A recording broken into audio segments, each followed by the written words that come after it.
que c'était une personne, subhanallah, qui était très active et qu'on voyait partout. Et ça a mis une claque. Et j'espère que vous allez vous manger une grosse claque. Il y a une chose qui est très importante et que moi je suis pareil touché, c'est qu'il a la même date de naissance que moi. 40 ans, 79. On ne pense pas qu'on va mourir à 40 ans. On a plein de projets dans la vie. Hier, j'étais en train de faire une janaza, subhanallah, 83 ans. Ensuite, il y en a une autre, 51 ans. La semaine dernière, j'ai fait une janaza. Le frère, il avait 33 ans. Vous savez, les frères, on est dans le mois de Ramadan. Allah, subhanahu wa ta'ala, il a fait en sorte qu'il y a une nuit bénie durant le mois de Ramadan, qu'on appelle Laylatul Qadr, la nuit du destin. Pourquoi on l'a appelé Laylatul Qadr, la nuit du destin? Parce que c'est là où Allah, Jalla fi'ulah, il écrit la destinée de chacun de nous. La ilaha illallah. Il y a 10 jours, l'année dernière, dans les 10 dernières nuits de Ramadan, Allah, il avait écrit qu'il allait mourir. Vous êtes complètement fous. On se rend même pas compte. Billahi alaykum, il n'était pas avec nous, il parlait pas avec nous, il rigolait pas avec nous, il mangeait pas avec nous. Il n'avait pas de désespoir. Il n'avait pas de projet. 40 ans. 40 ans. J'aurais pu être dans ce cercueil. On est durant le mois de Ramadan. Là, dans quelques jours, là, dans quelques nuitées, Laylatul Qadr va venir. 1979-2020. Il savait qu'il allait mourir à 2020. Il ne le savait pas. Et pourtant, chacun de nous, Allah a déjà écrit le moment de notre mort. On ne le sait pas. Il n'y a qu'Allah qui le sait. C'est dommage que ça soit que la mort qui nous mette des claques. C'est dommage qu'on pense à l'islam qu'au moment de la naissance, qu'au moment des mariages, où on appelle les imams et les barbus qu'à ce moment-là. C'est dommage. Le Covid, il fait énormément de morts. Regardez, vous avez tous des masques. Vous avez un maître entre vous là. Vous avez peur de la mort. Ayman, à Bobigny, élève dans l'institut, masha'Allah. 33 ans, il est mort du Covid. 33 ans, il est mort du Covid. Et là, vous êtes avec vos masques. Vous avez peur de la mort. Mais la mort, elle va vous arriver. Allez loin. Amusez-vous. Faites des voyages. Achetez. La mort, elle va arriver. La mort, elle est déjà inscrite dans chacun de nous. Il ne le savait pas, Allahu Akbar. Wallahi qu'il ne le savait pas. Haïti, ça fait mal. Bien sûr que ça fait mal. 40 ans, c'est jeune pour mourir. Voilà qu'avant même que les cieux soient créés, vous devez mourir à cet âge-là. Et vous savez quand vous allez mourir? Personne ne le sait. Est-ce qu'on sait qu'on va arriver peut-être à la nuit du destin? On ne sait pas. Le Covid, en même pas 3 jours, 4 jours, 2 semaines, 10 jours, les gens ils meurent. Tous les jours, je suis dans des janazas. Allô, Mehdi, viens. Pourquoi tu viens? Parce que la mort, elle a frappé mon oncle. La mort, elle a frappé ma mère. La mort, elle a frappé mon frère, jeune. Il n'y a pas d'âge, mes frères. Il n'y a pas d'âge. On veut venir, on est durant le mois de Ramadan, vous êtes tous jeûneurs. Vous êtes venus prier à la sunnat al-Nabi, sallallahu alayhi wa sallam. Pourquoi vous êtes là? Vous espérez faire une intercession pour Kamel. Peut-être que parmi vous, il y a une âme charitable qui va faire une bonne invocation.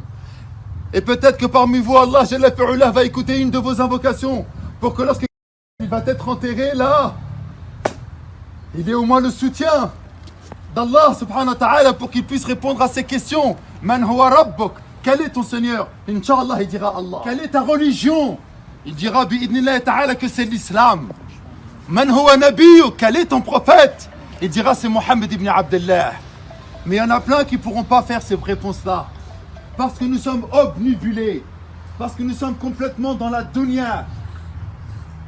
Les frères, billahi alaykum, quel rappel plus difficile, plus intense que si ce n'est la mort. Là, vous vous dites, mais pourquoi il crie? Qu'est-ce qu'il a? Mais on va mourir. On va mourir comme Kamel. Qu'est-ce qu'on va dire à Allah? La vie, elle est belle. Les belles voitures, les sorties, les jeux, les femmes. Mais lorsqu'on est dans le Covid, est-ce qu'il y a encore tout ça? Est-ce qu'on a encore toutes ces choses? Il n'y a plus rien. On a juste peur de mourir. 40 ans. La ilaha illallah. Allah il dit dans le Coran, Kullu man alayha fan, toute chose, toute la création aura une fin inéluctable. Et ne perdura que la face de ton Seigneur digne de majestuosité et de louange. Allah, il n'y a que lui qui reste. Nous allons tous mourir. Alors, billahi alaykum, s'il vous plaît, faites pas que sa mort, ça soit simplement, tu te rappelles de la mort. Tu te rappelles le deuxième jour de Ramadan, on a prié sur lui. Non, faites en sorte que sa mort puisse être utile à moi et ainsi qu'à vous. Qu'on se mange une claque. Kobe Bryant, lorsqu'il était mort, tout le monde a dit, oh là là, Kobe il est mort dans un hélicoptère. Wallahi que la mort elle tape le riche, le pauvre, le vieux, le jeune, le fort, le faible, l'homme, la femme. Mais ça on l'a oublié. On est trop obnubilé, attiré, complètement concentré dans cette dunya. Et la dunya, comme il a dit Allah subhanahu wa ta'ala, elle est traître.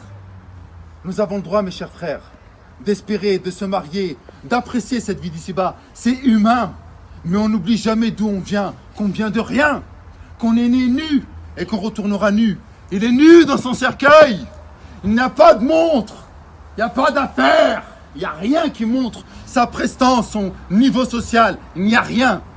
Qu'est-ce qu'il emmène avec lui dans sa tombe? Amal, ses actions. Qu'est-ce qu'il va présenter à Allah? Sa foi. Les frères, on se réveille. On est durant le mois de Ramadan et c'est le moment, par ce confinement, par ce monde qui va changer. Après là, le Covid, ce ne sera plus jamais comme avant. Par la mort de notre frère, par le fait qu'on est dans tout, il y a tous les éléments nécessaires pour que l'on puisse changer, il faut qu'on change. Je m'arrête ici. Mais billahi alaykum, pardonnez-moi déjà d'être ainsi, mais ça me touche au plus profond de mon être. C'est mon frère, c'est moi qui est là-dedans. J'ai le même âge que lui. Ça aurait pu être moi. Ça pourrait être vous. Quand allons-nous comprendre qu'on va mourir? Mais restez, vous êtes quoi là? Vous avez vu, il était avec nous. Vous êtes debout là. Combien de janaza vous avez fait? Un jour vous allez être debout comme ça? Non, vous allez être à l'intérieur. Et il y a des frères qui vont dire Allah est miskin, il est mort. Ah miskin Mehdi, il est mort. Ah miskin Mourad, il est mort. Et ça sera vous, on parlera de vous. Alors lorsque vous allez venir ici, essayez d'avoir un cœur sincère. Essayez d'être sincère dans votre adoration. Billahi alaykum. On va faire salat al-janaza. On va faire un takbir, on va dire Allahu Akbar. Il n'y a pas personne plus grand que toi, ya Allah. Et ensuite on va lire celle qui ouvre. Et nous espérons que cette sourate-là ouvrira, mashallah, un monde beau et lumineux. Dites Amin. Amin. Ensuite, après le deuxième takbir, on va faire les prières sur notre prophète Mohammed. Allah, Jalla fi'ulah, il a dit Inna Allah wa malaikatahu yusalluna ala nabi. Certes, Allah ainsi que ses anges prient sur le prophète. Donc si vous voulez que votre invocation puisse être exaucée, que ce soit dans vos prières, que ce soit lors de votre mariage, que ce soit lors de la naissance, que lorsque vous cherchez un travail, que lorsque vous voulez guérir d'une maladie, priez sur le prophète. Allah aime son prophète plus que n'importe qui. Et il a fait en sorte que ça soit notre modèle. Alors on va faire la prière sur le prophète Mohammed après le deuxième takbir. Allahumma salli ala Muhammad wa ala ali Muhammad kama sallayta ala Ibrahim wa ala ali Ibrahim. Et ça c'est hyper important pour qu'Allah il écoute nos invocations. Et là, on fait le troisième takbir, le troisième Allahu Akbar. Et dans ce troisième takbir, c'est là que ça va se jouer. Le prophète, alayhi salatu salam, il a dit comme tu as fait, on te fera. J'espère que vous allez prier avec un cœur sincère sur notre frère Kamel. Pourquoi? Parce que lorsque vous allez être dans la tombe, lorsque vous allez être dans le cercueil, comme lui, il est actuellement, on aura besoin d'invocation. La prière mortuaire, as-salat al-janaza, c'est un cadeau qu'a fait Allah aux musulmans. Parce que c'est une intercession. Allah n'écoute plus les morts. Il n'en a plus rien à faire des morts. C'est fini. Maintenant, c'est que ce que tu as fait, ce que tu n'as pas fait. Par contre, Allah, il écoute quoi? Il écoute les invocations des vivants. Et nous sommes vivants pour notre frère. Nous devons invoquer Allah avec un cœur sincère. Et la meilleure des invocations, comme il a dit Nabi sallallahu alayhi wa sallam, Allahumma aghfir lahu warhamhu. Ya Allah, pardonne-lui, fais-lui miséricorde. Amin. On ne sait pas le dire en arabe, dites-le en français, en sununke, peu importe. Mais dites-le avec un cœur sincère. Ya Allah, fais miséricorde à notre frère. Ya Allah, pardonne à notre frère. Ya Allah, notre frère, il a fauté, mais toi, tu sais mieux que quiconque comment il était. Ya Allah, tu es miséricordieux. Ya Allah, tu as commencé ton livre en disant Bismillahir Rahmanir Rahim. Au nom d'Allah, le tout miséricordieux, le bienveillant. T'as pas commencé ton livre en disant Bismillah Shadid al-Iqab, au nom d'Allah, le dur en châtiment. T'as pas commencé ton livre en disant Bismillah al-Aziz al-Jabbar, le puissant, le dominateur. Ya Allah, t'as envoyé ton prophète en tant que miséricorde pour l'humanité. Fais-lui miséricorde. C'est ça que vous devez dire. Pour qu'un jour, bi'idnillahi ta'ala, et ce jour il va arriver, que vous le vouliez ou pas, Lorsque vous serez dedans, il y en a un, il va parler avec un cœur sincère et qui fera les mêmes invocations. Ensuite, on fera un dernier takbir, ce sera le 4e. Et on fera une invocation pour tous les croyants et pour tous les morts musulmans. Mes frères, je me suffirai pour conclure de cela. Wallah el-Azim, il a mangé, il a rigolé. Il nous a aidés pour la plupart d'entre nous. Il était là. Masha'Allah, ça se voit dans sa janaza. C'est la plus grande janaza que j'ai fait depuis le Covid. Il y a des signes qui ne trompent pas. Mais il était avec nous. Il nous a aidés. Il nous a soutenus. Vous savez c'est quoi son dernier cadeau? J'arrive pas à y croire qu'on parle de lui alors qu'il est à l'intérieur. Son dernier cadeau, Wallah, et si Allah lui donnerait un soupçon de vie, il reviendrait et il nous dirait, les frères, c'est du mytho la vie. Les frères, il n'y a rien dans la vie, c'est que du mensonge. J'ai 40 ans, le même âge que j'ai pas vu mes 40 ans passer. Et il me reste 40 ans. Allez, 20 ans, j'aurai 60 ans. 60 ans, tu bouges plus comme avant. T'as plus la niaque, t'as plus rien. Et je vais passer les mêmes 40 années de la même manière aussi rapide. Ça y est, c'est fini. Wallah, qu'est-ce qu'il reviendrait à la vie, il nous dirait, les frères, vous êtes venus à ma janaza? Réfléchissez un instant, je savais pas que j'allais mourir. Eh les frères, ne déconnez pas, on joue pas pour 10, 15 ans, c'est pas une peine de prison de 5, 10, 15 ans. Là, on parle de l'éternité. Allah Akbar. L'éternité. Allah. Vous vous rendez pas compte, l'éternité. Il joue son éternité.